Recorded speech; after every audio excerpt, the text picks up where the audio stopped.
किसान भाइयों को मेरा नमस्कार। मैं डॉक्टर गौरव शुक्ला, भारतीय कृषि अनुसंधान संस्थान पूषा में शोधकर्ता के पद पर कार्यरत हूँ। किसान भाइयों, आज मैं आप सभी को बेबी कॉर्न मक्के के विषय में जानकारी दूंगा।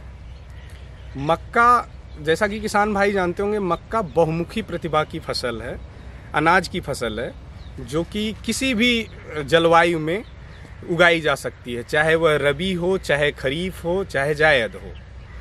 तो इसे आप उगाकर, मक्के की बहुत सारी प्रजातियां हैं, जैसे आप बेबी कॉर्न एक मैं जिसके बारे में बात करने जा रहा हूं, उसके अलावा आपका फ्लिंट कॉर्न, पॉप कॉर्न सुने होंगे, स्वीट कॉर्न, तो विभिन्न प्रजातियां हैं।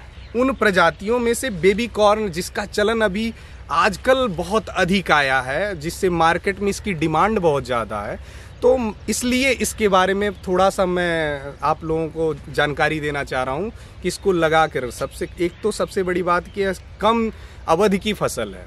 कम अवधि होने की वजह से किसान भाई जब किसी जलवायु में उगाई जा सकती है, तो किसी भी खाली समय में, जिस समय पे किसान खेती नहीं कर रहे हैं, उसमें इस फसल को लगाकर अधिक से अधिक अपना लाभ ले सकते हैं, क्योंकि यह बहुत खर्चा भी नहीं मांगती। तो अब आइए इसके बारे में बात करते हैं। जैसा कि जलवायु के बारे में मैंने बताया कि यह किसी भी जलवायु में उगाई जा सकती है। तो अभी जो यह फसल लगी हुई है, यह फरवरी मार्च के महीने में लगाई गई है। अगर इसकी बीज दर की बात करें तो 8 से 10 केजी प्रति एकड़ इसका बीज दर हमें रखना चाहिए।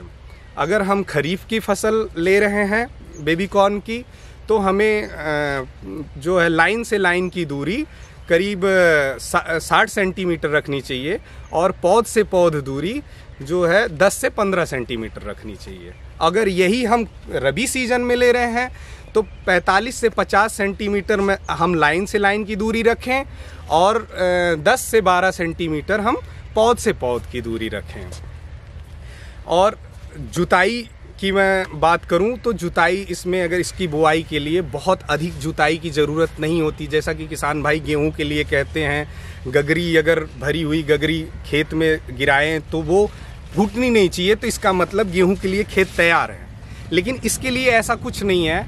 आप एक डबल डिस्क प्लाऊ चला के, फिर कल्टीवेटर चला के भी इसकी बुआई कर सकते हैं। ये हो गई हमारी पौध से पौध की दूरी और लाइन से लाइन की दूरी। इसके बाद हम बात करेंगे कि खाद की मात्रा कितनी रखें। खाद की मात्रा में आपका जो है नत्रजन हमारा 120 केजी पर हेक्टेयर रहना चाहिए, और 60 केजी फास्फोरस और 60 केजी पोटेशियम हमें डालना चाहिए। इस बात का ध्यान दें कि फास्फोरस और पोटेशियम, जैसा कि हमारे किसान भाई करते आ रहे हैं, तो वह बुआई के समय ही डालना चाहिए, और डालते भी हैं। लेकिन यह फसल जो है बहुत ही अधिक मात्रा में हमारे उर्वरक को लेती है, तो इसका हमें विशेष ध्यान देना, और ख़ासकर नत्रजन इसको समय समय पे देना चाहिए कि इसकी आवश्यकता इसे बहुत होती है। तो हमें उसका स्प्लिटिंग कर देना चाहिए, 3 भाग 4 भाग में डिवाइड कर देना चाहिए। 3 मंथ की फसल है, तो उसमें पहला हमें 1/3 पार्ट हमें बुआई के समय, इसमें जो है लाइन से लाइन की अगर हमने बुआई करी है तो लाइन से 5 सेंटीमीटर 6 सेंटीमीटर की दूरी पर हमें इसका बुआई करते रहना चाहिए, मतलब छिड़काव करते रहना चाहिए। और रही दूसरी मेजर बात, सिंचाई, तो मक्का एक ऐसी फसल है जो कि अधिक सिंचाई की मात्रा होने पर भी यह इसको नुकसान देती है, और कम सिंचाई, जैसा कि किसान भाई देखते होंगे, सबसे पहले मक्का की फसल की पत्तियां जो है आपको यह बता देती हैं कि इस फसल को पानी की आवश्यकता है, इस फसल सूख रही है, और अधिक पानी लगा देंगे तो सबसे पहले ये आपको बता देंगी कि अब हमारी फसल, आपकी इसे कोई नहीं बचा सकता। तो इसका सबसे विशेष ध्यान देना है। अगर आप फ्लैट बुआई कर रहे हैं, समतल में कर रहे हैं, तब तो बहुत ही विशेष ध्यान देना है। अगर आप मेड़ पे बुआई कर रहे हैं तो थोड़ा कम भी देंगे, गर्मी के मौसम में तो चलेगा, लेकिन अगर हम रबी में ले रहे हैं तो हमें उसका ध्यान देना है कि हम सिंचाई जो है करें तो अधिक पानी का रुकाव ना हो। पानी रुका कि फसल बर्बाद हो गई। तो इसलिए हमें अगर हम खरीफ की फसल ले रहे हैं तो हमें पानी करीब हर हफ्ते हमें एक हल्की सिंचाई देती रहनी चाहिए, जिससे कि पानी का रुकाव भी ना हो। और वहीं खाद की बात करें, पहला हमने बताया था कि नत्रजन बुआई के समय 1/3, उसके बाद दूसरा जो हमें ज़रूरत होती है इसकी नी हाई स्टेज बोलते हैं, जब हमारी फसल इतनी ऊंचाई तक आ जाती है, नी हाई स्टेज बोलते हैं उसे, वह उस समय पे हमें आधा भाग का छिड़काव करना चाहिए। और तीसरा सबसे महत्वपूर्ण टेस्लिंग, जैसा कि कहा गया है मक्का की फसल प्रोटोएंड्री है। प्रोटोएंड्री का किसान भाइयों मतलब यह होता है कि पहले हमारा नर पुष्प निकलेगा, उसके बाद हमारा मादा पुष्प, जैसे कि इसमें तुड़ाई हो गई। मैं दूसरा फसल दिखाता हूँ, मादा पुष्प जिसे सिल्क बोलते हैं। तो हमारा पहले नर निकलेगा फिर मादा निकलेगा। तो इसलिए जब हमारा नर निकल गया, इसका मतलब उस समय खाद और पानी दोनों की आवश्यकता है। तो एक छिड़काव 1/3 का हमें उस समय कर देना चाहिए, और पानी का भी।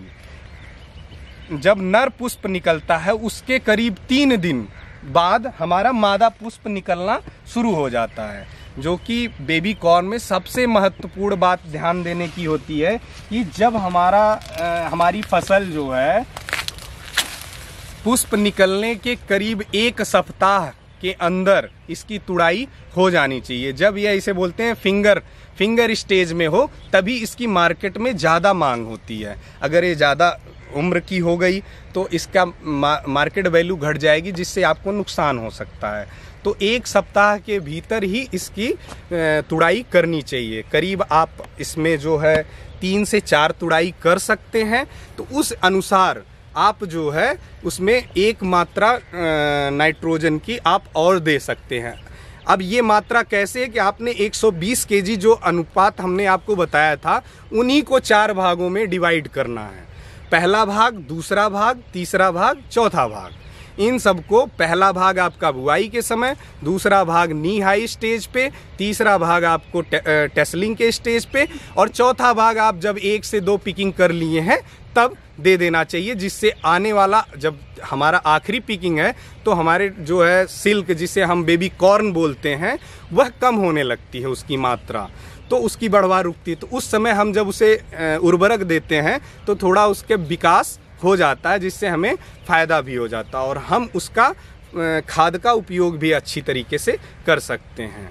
जैसा कि 90 दिन की यह फसल है, इसको आप किसी भी खाली समय में आप इसको उगा सकते हैं। जैसा कि मैंने बताया, चाहे वह खरीफ के बाद का बचा समय हो, चाहे आप रबी के गेहूं की कटाई के बाद जो अप्रैल, मई, जून, जुलाई, ये समय अवधि आपकी बची रहती है, इसमें आप कुछ नहीं करते हैं, खाली खेत पड़ा रहता है, उस अवधि में आप इसका जो है बुआई करवाइए और उसके बाद इससे लाभ लीजिए। इसका मार्केट प्राइस आपके जो भुट्टा वाली मक्का है उससे अधिक होता है।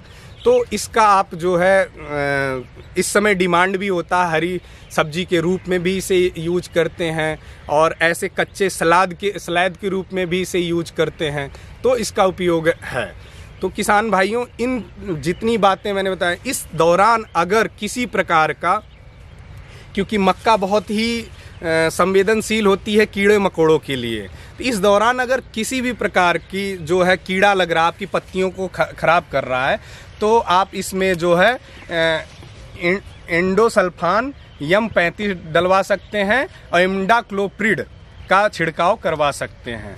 और नहीं तो आप शुरुआत में ही इमामेक्टिन बेंजोएट से आप जो है बीज उपचार करके बुआई करें तो ज़्यादा नुकसान नहीं होता। जैसा कि यह खरीफ फसल ही लगाई गई है, इसमें अभी किसी प्रकार के कीट पतंगों का प्रकोप नहीं देखा गया है।